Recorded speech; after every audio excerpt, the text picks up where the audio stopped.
Greetings, honorable judges and audience. First of all, please allow me to introduce myself. My name is Benediva Boaz Ambarita in SMA Unggul. And during this opportunity, I would like to elaborate and explain my arguments as to why I support this motion, wherein this House, as developing countries, would heavily reallocate fundings for additional benefits in education, such as student exchange programs, scholarships, etc., for developing infrastructure in rural areas.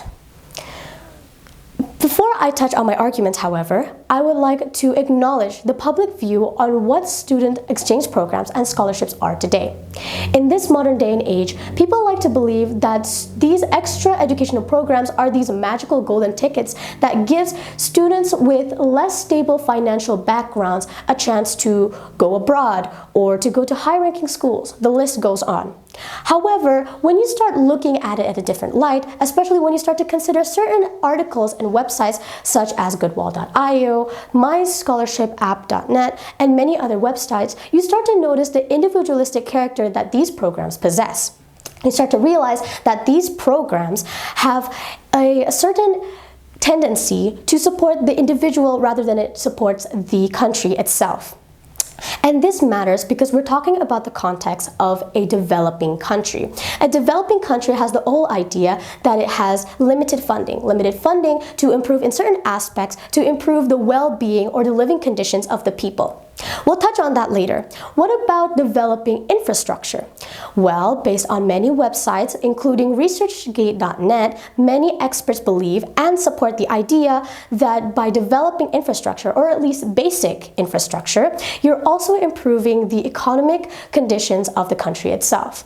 And in other words, you're also improving poverty. And this matters because, again, we're touching back on the fact and the idea of limited funding. With this limited funding, you need to start prioritizing certain things and sacrificing certain things for others for the well-being of the country itself. And many people believe that by improving the infrastructure of those certain areas of concern, you're also giving much more opportunities to release scholarships and other extra educational programs. Take past projects, for example, from our own president ourselves, Mr. Joko Widodo, where there have been projects in the past in building freeways and roads and basically many other facilities that help the people. And these projects have shown to give a great impact, a great positive, in fact, in creating a better economic situation in our country. And we need to realize that, again, this is all about funding and priorities because we're taking it into the context of a developing country.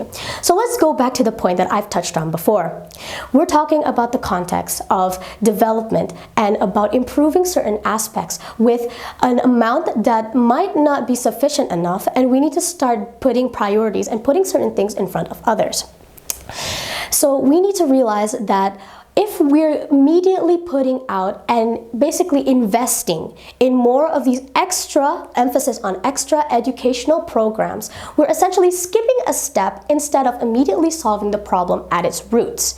By giving out more funding and essentially prioritizing these programs first instead of these basic infrastructure, basic facilities that are needed for basic human life, we're essentially putting our priorities at the wrong pace. We need to realize that it's absolutely crucial that we take into context everything that we have for the country itself, funding and development. I hope that this speech can be useful for all of us and inspire us to do good for our country. Thank you for listening.